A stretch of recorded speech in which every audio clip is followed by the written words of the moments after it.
Besar kecilnya dosa. Al-Hikam pasal 59.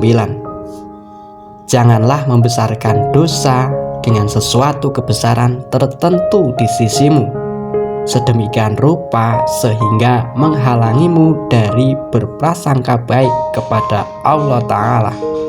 Karena sesungguhnya barang siapa mengenal Robnya, maka ia akan menganggap kecil dosanya di sisi kemuliaannya. Ini adalah tentang sesuatu di sisi kita. Apa yang ada di sisi kita bisa amal baik, bisa amal buruk. Apa yang di sisi makhluk dibawa ke sisi Allah.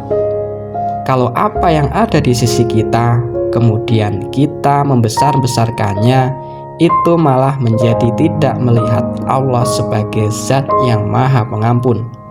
Pengetahuan kita yang sedikit tentang Allah Ta'ala bisa membuat kita menjadi menggampangkan berbuat dosa.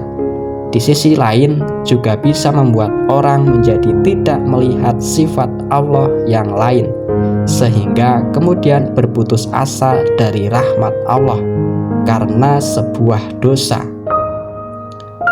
Manusia adalah tempat salah dan hilaf dalam arti yang sesungguhnya, yang dipasangkan dengan sifat Allah yang hadir dengan sifat cinta kasih dan penuh pemaafan.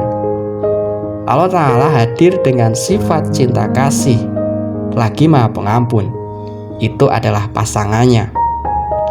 Manusia sebagai tempat berbuat salah dan Allah dengan sifat cinta kasihnya. Adapun semakin tinggi makom seseorang, maka akan semakin sensitif terhadap konsekuensi dosa. Menjadi sensitif terhadap hukuman Allah Ta'ala, siapa yang makomnya lebih tinggi mesti waspada, mesti hati-hati terhadap perbuatan-perbuatannya. Allah Ta'ala adalah zat yang mencintai kepemaafan.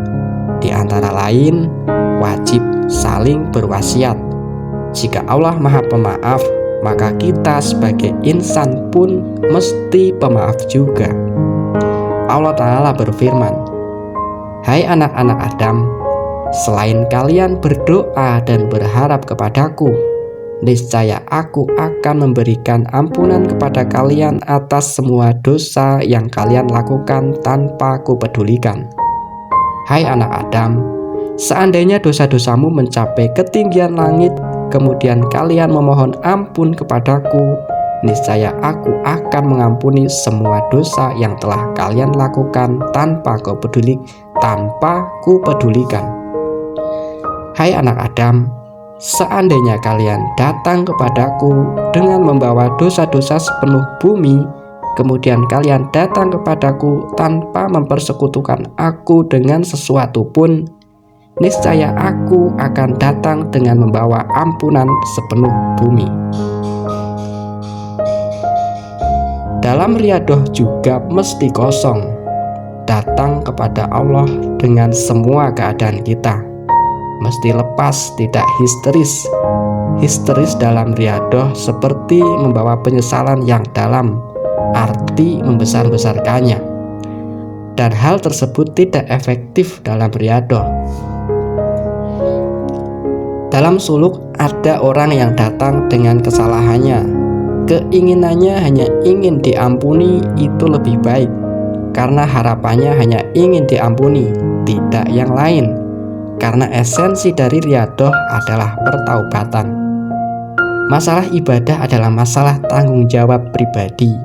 Hendaklah pada setiap hal kita mencari berkah terbaiknya, di setiap waktu, di setiap tempat, takwa dalam setiap keadaan. Rasulullah Shallallahu Alaihi Wasallam bersabda, "Makrifat adalah modalku." Ketika sholat, kita harus memberikan yang terbaik. Hal pertama yang mesti diperhatikan adalah tentang sholat. Barang siapa yang menyia-nyiakan sholatnya, maka hal yang lain akan lebih disia-siakan lagi. Orang beriman itu kehidupannya bertumpu pada sholatnya. Hendaklah banyak berdoa ketika sujud, karena itu adalah saat yang terdekat hamba dengan Robnya. Masalah ma'rifat adalah masalah membangun pengetahuan pribadi, dan itu sangat pribadi sekali. Tidak bisa kita menggantungkan kepada yang lain. Kalau fondasinya rapuh, maka tidak bisa menjadi bangunan yang kokoh. Dan sholatlah yang menjadi keajaibannya, yang menjadi fondasinya. Tidak ada seorang mukmin pun yang terlampau percaya diri bisa menyelesaikan setiap persoalan kehidupannya. Kita harus mengandalkan sujud kita, doa kita, pengharapan kita kepada Allah Ta'ala. Jika kita tinggal di gudang ilmu sekalipun, bila mana tidak Allah berkati, tidak akan membawa manfaat. Kita mesti selalu berdoa kepada Allah di setiap hembusan nafas.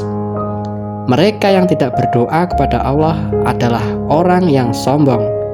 Apapun masalah kita, Allah lah yang menyelesaikan. Itulah bentuk ubudiyah kita. Segala hal di luar sholat adalah ujian. Kita harus khawatir dengan tipuan dari sebuah ujian. Kemanapun kita pergi, banyak tipuannya. Bahkan dalam karunia Allah sekalipun, kita tidak mengetahui bagaimana mengolah otak kita dengan baik.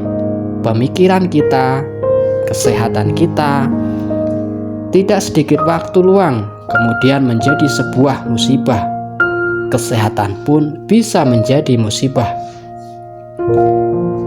Harus takut kepada Allah Ta'ala, memohon bimbingannya, perlindungannya di setiap hal. Semua hal yang Allah datangkan bisa menjadi fitnah, kecuali mereka yang berlindung kepada Allah Ta'ala. Jangan berhenti berdoa, mohon selalu perlindungan, bahkan ketika mengkaji Al-Quran sekalipun. Tidak ada seorang mukmin pun yang terlampau percaya diri bisa menyelesaikan setiap persoalan kehidupan. Kita harus mengandalkan sujud kita, doa kita, pengharapan kita kepada Allah Ta'ala. Seorang pejalan adalah seorang yang betul-betul mengandalkan Allah di setiap saatnya, memohon di setiap hal, meminta atas segala hal, bahkan kreativitas pun memohon bimbingan dari semua hal yang Allah datangkan. Senantiasa memohon perlindungan kepada Allah Ta'ala. Bahkan mimpi pun bisa jadi ujian. Seseorang bisa diuji di dalam mimpi tentang sebuah hukum. Semua hal yang Allah datangkan bisa jadi ujian. Rentang dosa yang sangat luas, dari hal yang sangat remeh sampai hal yang berat. Dosa kecil jika dilakukan rutin akan menjadi bukit juga, membesar dan semakin membesar. Dosa kecil yang dianggap remeh akan menjadi besar juga. Setiap orang ada spektrum dosanya. Amat jarang yang kemudian memandang sesuatu hal sebagai adzanbu, karena dianggapnya sebagai sesuatu hal yang kecil. Semakin khusus seseorang, maka semakin bersih hatinya. Bagi orang yang khusus, seperti kisah Nabi Yakub alaihi salam yang dibuat buta berpuluh tahun, seolah-olah beliau kurang hati-hati menitipkan anaknya ke kakak-kakaknya dan tidak menitipkan dulu ke Allah Ta'ala. Bagi seorang nabi itu adalah hal yang fatal, hingga kemudian Nabi Yakub alaihi salam menjadi buta. Tapi seorang Nabi Yakub alaihi salam tidak berputus asa dari rahmat Allah, hingga kemudian mencium wangi Nabi Yusuf alaihi salam dan sembuh dari kebutaannya. Contoh dari Nabi Yakub alaihi salam itu bisa terjadi pada kita.